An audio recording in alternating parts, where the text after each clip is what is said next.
Welcome to me ఇంటి వంట by Lakshmi. మీ ఇంటి వంటలో ఈ రోజు పచ్చిశనగపప్పును వాడకుండానే చాలా సింపుల్ గా అప్పటికప్పుడే నేతి బొప్పట్లని ఎలా ప్రిపేర్ చేసుకోవాలో చేసి చూపిస్తున్నాను. నేతి బొప్పట్లని కొన్ని ప్రాంతాల్లో పోలీలు, కొన్ని ప్రాంతాల్లో ఓలికలు, ఇంకా భక్షాలను కూడా అంటారు. మీ ప్రాంతంలో ఏమైనా పిలుస్తారో నాకు కామెంట్ సెక్షన్ లో తెలియజేయండి. ఇందులో మనము పచ్చిశనగపప్పు వాడుకున్నా సరే అచ్చం పచ్చిశనగపప్పు వాడి చేసుకుంటే ఎలా అయితే ఉంటాయో నేతి బొప్పట్లు అలాగే ఉంటాయి. టేస్ట్ లో డిఫరెన్స్ ఏ ఉండదు. మీ ఇంట్లో వాళ్ళు కూడా అస్సలు కనుక్కోలేరండి, మీరు పచ్చిశనగపప్పు వేసి చేశారని అనుకుంటారు. అంత బాగుంటాయి, అసలు తేడానే ఉండదు. తప్పకుండా ట్రై చేసి చూడండి. మీరు ట్రై చేసే ముందు వీడియోను మాత్రం ఎక్కడ స్కిప్ చేయకుండా చూసిన తర్వాతే ట్రై చేయండి. అసలు పాడయ్యే ఛాన్సే ఉండదు, చాలా పర్ఫెక్ట్ గా వచ్చేస్తాయి. ఇక మనం లేట్ చేయకుండా వీడియోలోకి వెళ్ళిపోదాము. ఈ నేతి బొప్పట్లని ప్రిపేర్ చేసుకోవడానికి ముందుగా ఒక మిక్సింగ్ బౌల్ లో 1 కప్పు పూరీ పిండి అని ఉంటుంది. ఇది మైదా కాదండి, పూరీ పిండి అని, తెల్ల గోధుమ పిండి అని కూడా అంటారు. ఆ పిండిని 1 కప్పు వేసుకున్నాను. మీకు ఇష్టం లేకుంటే మైదా అయినా వేసుకోవచ్చు, లేకుంటే గోధుమ పిండితో కూడా చేసుకోవచ్చు. ఒక చిటికెడంత సాల్ట్, అలాగే కొద్దిగా పసుపు వేసుకున్నాను. మీకు పసుపు ఇష్టం లేకుంటే స్కిప్ చేసేయచ్చు. మంచి కలర్ రావడం కోసం మాత్రమే పసుపు వేసుకున్నాను. 2 టీ స్పూన్ల వరకు నెయ్యి కూడా వేసుకొని మొత్తం బాగా కలిసేటట్టు కలిపేస్తున్నాను. ఇలా కలుపుకున్న తర్వాత కొద్దిగా నీళ్లు వేసుకుంటూ పిండిని సాఫ్ట్ గా కలుపుకోవాలి. వీడియోలో చూపిస్తున్నట్లుగా ఇలా సాఫ్ట్ గా వచ్చేటట్టు కలిపేసుకోవాలి. చేతికి అంటుకున్నట్లు జిగురుగా ఉంది కదా, ఇలా వచ్చేటట్టు కలుపుకోవాలి. అప్పుడే ఈ నేతి బొబ్బట్లు చాలా ఈజీగా స్ప్రెడ్ అవుతాయి. ఇప్పుడు చేతికి అంటుకోకుండా ఉండడం కోసం 1 టీ స్పూన్ వరకు నెయ్యి కూడా వేసుకొని ఒకసారి బాగా కలిపేసుకున్నాను. ఇలా కలుపుకున్న తర్వాత పైనుంచి కూడా 1 టీ స్పూన్ వరకు నెయ్యి వేసుకొని మొత్తం పిండికి పట్టించేసి మూత పెట్టేసి ఒక 30 నిమిషాలు పక్కన పెట్టేసుకోవాలి. ఈ లోపు మనము పూర్ణాన్ని కూడా ప్రిపేర్ చేసుకుంటాము. ఒక మిక్సీ జార్ తీసుకొని అందులో 1 కప్పు పుట్నాలు, 1/2 కప్పు వరకు ఎండు కొబ్బరి కానీ పచ్చి కొబ్బరి కానీ వేసుకొని 2 నుంచి 3 యాలకులు కూడా వేసుకొని మూత పెట్టేసి మెత్తగా గ్రైండ్ చేసుకోవాలి. వీడియోలో చూపిస్తున్నట్లుగా ఇలా గ్రైండ్ చేసుకోవాలి. ఇక్కడే గాని మనకు ఎక్కువ పలుకులుగా కనిపించకూడదు. వీడియోలో చూపిస్తున్నట్లుగా ఇలా మెత్తగా గ్రైండ్ చేసుకొని రెడీగా పెట్టేసుకోవాలి. ఇప్పుడు స్టవ్ మీద కడాయి పెట్టేసుకొని 1 కప్పు బెల్లము, 1 కప్పు నీళ్లు కూడా వేసుకొని స్టవ్ ని మీడియం టు హై ఫ్లేమ్ కి అడ్జస్ట్ చేసుకుంటూ బెల్లం కరిగి మరిగేంత వరకు ఇలాగే కలుపుకుంటూ ఉండాలి. మనకు పాకమేమీ రావాల్సిన పని లేదు, బెల్లం కరిగి ఇలా మరుగుతూ ఉంటే సరిపోతుంది. ముందుగా గ్రైండ్ చేసి పెట్టుకున్నాం కదా పుట్నాలు, కొబ్బరిని, ఆ పౌడర్ ని ఇందులో వేసేస్తున్నాను. స్టవ్ ని ఇప్పుడు లో ఫ్లేమ్ లో పెట్టేసుకొని ఇలా వేసేసుకొని మొత్తం బాగా కలిసేటట్టు కలిపేసుకోవాలి. చాలా తొందరగానే మనకు దగ్గర పడిపోతుంది, ఎక్కువ టైం ఏమీ తీసుకోదు.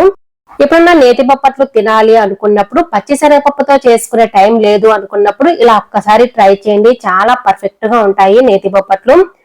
ఇలాగే స్టవ్ ని లో టు మీడియం ఫ్లేమ్ కి అడ్జస్ట్ చేసుకుంటూ కలుపుకుంటూ ఉన్నామంటే చాలా తొందరగానే దగ్గర పడుతుంది. అలాగే ఉండలు కూడా ఎక్కువ కట్టదు, చాలా ఈజీగా కలిసిపోతుంది. ఇలా గట్టిపడిన తర్వాత 2 టేబుల్ స్పూన్ల వరకు నెయ్యి కూడా వేసుకొని బాగా కలిపేసుకోవాలి. ఇలాగే కడాయికి సపరేట్ అయ్యేంత వరకు కలిపేసుకోవాలి, ఒకే ఉండలాగా వచ్చేంత వరకు కూడా. స్టవ్ ని లో టు మీడియం ఫ్లేమ్ కి అడ్జస్ట్ చేసుకుంటూ కలుపుకుంటూ ఉన్నామంటే ఒకే ఉండలాగా వచ్చేస్తుంది. వీడియోలో చూపిస్తున్నట్లుగా ఇలా వచ్చిన తర్వాత ఇప్పుడు మనము స్టవ్ ఆఫ్ చేసుకోవచ్చు.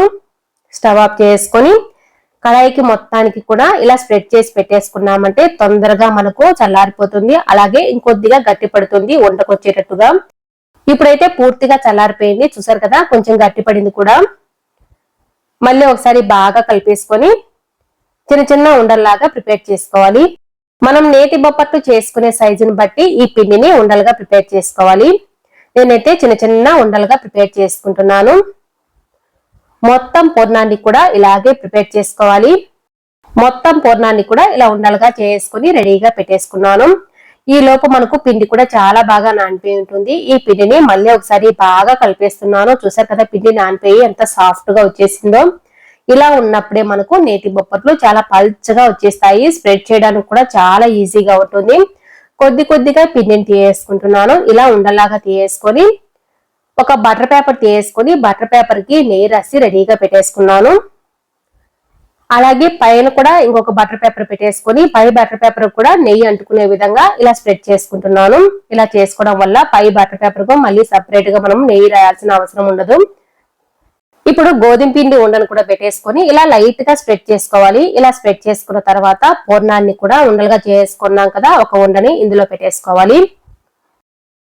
ఇలా పెట్టేసుకున్న తర్వాత ఈ పూర్ణం మొత్తం కూడా కనిపించకుండా ఈ గోధుమ పిండితో వీడియోలో చూపిస్తున్నట్లుగా ఇలా పెట్టేసుకోవాలి. పైన ఒకసారి వీడియోలో చూపిస్తున్నట్లుగా ఇలా అతుకు వేసినట్లుగా వేసి ఎక్కడైతే అతుకు వేసామో దాన్ని కింది వైపుకి వచ్చేటట్టు చేసి లైట్ గా ఇలా స్ప్రెడ్ చేసుకొని ముందుగా మనము బటర్ పేపర్ రెడీగా పెట్టుకున్నాం కదా పైన కూడా పెట్టేసుకోవడానికి ఆ బటర్ పేపర్ ని దీనిపైన పెట్టేసుకోవాలి. ఒకవేళ ఇంకా అంటుకుంటుంది అనే డౌట్ ఉన్నప్పుడు దీనిపైన ఇంకొద్దిగా నెయ్యి వేసి తర్వాత బటర్ పేపర్ వేసుకుని వీడియోలో చూపిస్తున్నట్లుగా ఇలా స్ప్రెడ్ చేసుకోవాలి.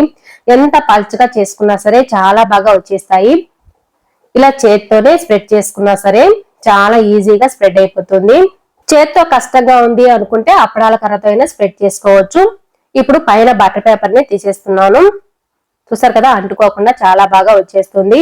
ఇప్పుడు చేత్తో అయినా తీసి వేసుకోవచ్చు, లేకుంటే బటర్ పేపరే కాబట్టి బటర్ పేపర్ తో కూడా పెనం మీద వేసుకోవచ్చు. స్టవ్ మీద ఒక రోటీ పెనం పెట్టేసుకొని కొద్దిగా నెయ్యి వేసేసుకున్నాను. బటర్ పేపర్ తో సహా వీడియోలో చూపిస్తున్నట్లుగా ఇలా వేసేసుకోవాలి. అదే కవర్ అయితే మాత్రం ఇలా వేసుకోకూడదు, కవర్ కరిగే ఛాన్సెస్ ఉంటాయి కాబట్టి బటర్ పేపర్ అయితే ఇలా వేసుకోవచ్చు. అరిటాకైనా సరే వేసుకోవచ్చు అండి, డైరెక్ట్ గా వేడి తగిలినా ఏమీ కాదు. ఇలా వేసేసుకున్న తర్వాత ఒకవైపు కాలిన తర్వాత మరోవైపు తిప్పేసుకోవాలి. ఈ నేతి బొప్పట్లు సాఫ్ట్ గా రావాలి అంటే హై ఫ్లేమ్ లో పెట్టే చేసుకోవాలి. అప్పుడే చాలా బాగా సాఫ్ట్ గా వచ్చేస్తాయి. రెండు వైపులా తిప్పుకుంటూ పైన నెయ్యితో ఇలా మొత్తాన్ని కూడా స్ప్రెడ్ చేసుకోవాలి. అప్పుడే చాలా బాగా వచ్చేస్తాయి నేతి బొప్పట్లు. మీకు నెయ్యి ఇష్టం లేదు అనుకుంటే ఆయిల్ అయినా వేసుకోవచ్చు. ఇలా ఆరిపోయినట్టు కనిపిస్తుంది కదా, పైనుంచి కొద్దిగా నెయ్యి రాసేసుకొని పక్కన తీసుకోవాలి. మిగతా అన్ని నేతి బొబ్బట్లని ఇలాగే ప్రిపేర్ చేసుకోవాలి. మరెందుకు ఆలస్యం, మీరు కూడా మీతో తప్పకుండా ట్రై చేయండి. మీరు ట్రై చేసే ముందు వీడియోను మాత్రం ఇక్కడ స్కిప్ చేయకుండా చూసిన తర్వాతే ట్రై చేయండి. మీకు ఈ వీడియో నచ్చినట్లయితే తప్పకుండా ఒక లైక్ కూడా చేయండి. అలాగే కొత్తగా చూస్తుంటే సబ్స్క్రైబ్ చేసుకోవడం మాత్రం అసలు మర్చిపోకండి. మీ ఫ్రెండ్స్ కి రిలేటివ్స్ కూడా షేర్ చేయండి. Thanks for watching.